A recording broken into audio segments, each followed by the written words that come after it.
આજે લીલી મકાઈના અપ્પમ બનાવવાની છું. એના માટે મેં અહીંયા 1 કપ ઝીણી સોજી લીધી છે. આમાં આની અંદર હું અડધો કપ દહીં એડ કરું છું.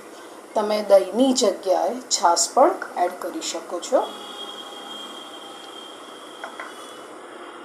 આની અંદર હું 3 ચમચી ચણાનો લોટ એડ કરું છું. તો આ 3 ચમચી ચણાનો લોટ છે. આ બધું હવે મિક્સ કરી દઈશું. પહેલાં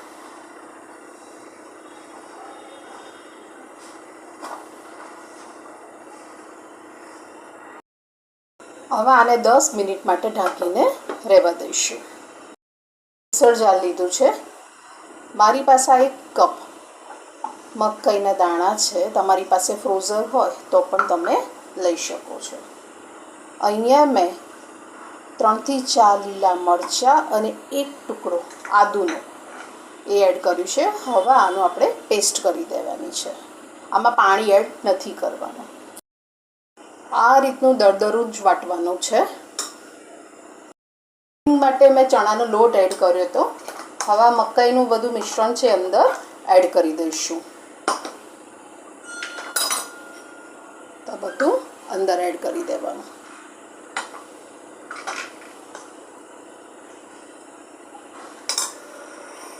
અને થોડાક મેં 1/4 કપ જેટલા આખા મકાઈના દાણા પણ લીધા છે.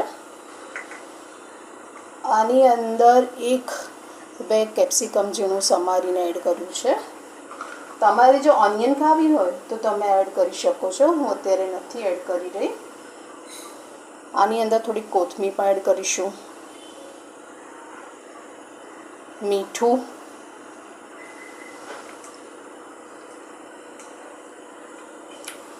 એક ચમચી મેં મીઠું લીધું છે. અડધી ટેબલસ્પૂન હળદર. આને હવે પહેલાં મિક્સ કરી દઈશું. એમાં પાણી નહીં એડ કરવાનું, પછી જોઈશે ત્યારે એડ કરીશું. પહેલાં બધું મિક્સ કરી દઈશું. બધું મિક્સ કરીને રાખ્યું છે. હવે આની અંદર પહેલાં થોડુંક પાણી એડ કરી દઈશું અને થીક બેટર બનાવી દઈશું. આપણે જે અપ્પમમાં બનાવીએ છીએ ને એ રીતનું જ કરવાનું છે. નહીં બહુ ઢીલું નહીં બહુ કઠણ, એ રીતનું બનાવવાનું છે. તો પાછું મિક્સ કરી દેવાનું. આ રીતનું બેટર રાખવાનું. હવે આની અંદર 1 ચમચી હું ઈનો એડ કરું છું.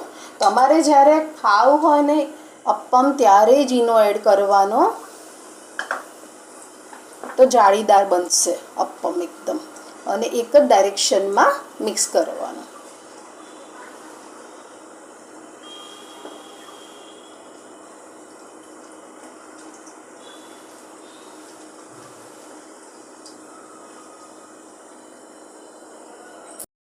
વઘાર પણ કરવાનો છે. એના માટે મેં એક વઘારી લઈ લીધું છે. એની અંદર 1 ચમચી જેટલું પહેલાં તેલ એડ કરીશું. આમાં રાઈ પણ એડ કરું છું 1 ચમચી. 1 ચમચી તલ. આ બંનેને થવા દઈશું.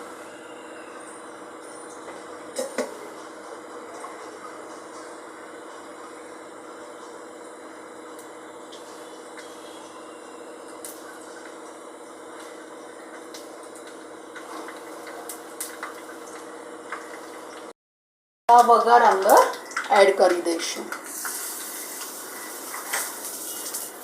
અને મિક્સ કરી દેવાનું.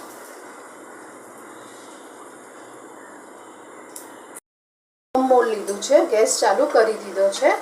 એની અંદર 1 ચમચી જેટલું પહેલાં તેલ એડ કરી દઈશું.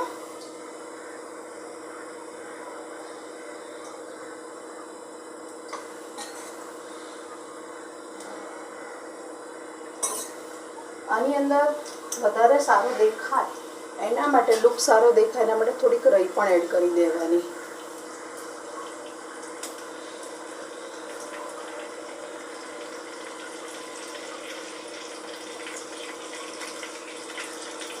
થોડાક તલ પણ એડ કરીશું.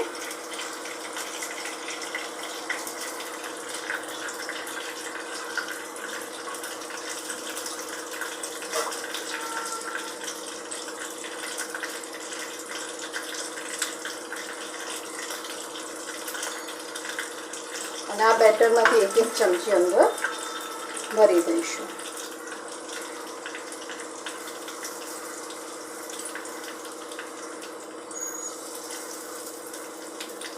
આ રીતે બધા ભરી દેવાના.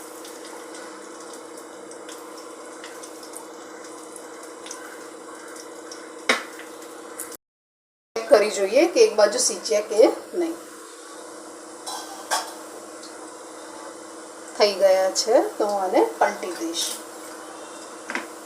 મારી પાસે આ બટર નાઇફ છે એનાથી કરી દઉં છું.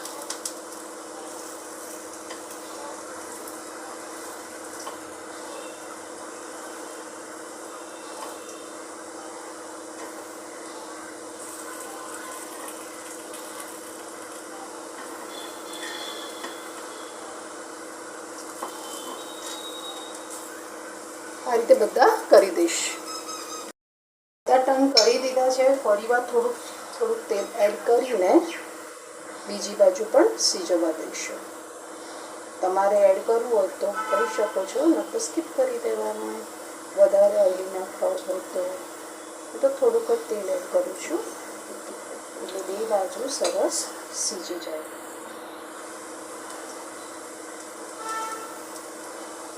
હવે આને પણ 5 મિનિટ માટે થવા દઈશું.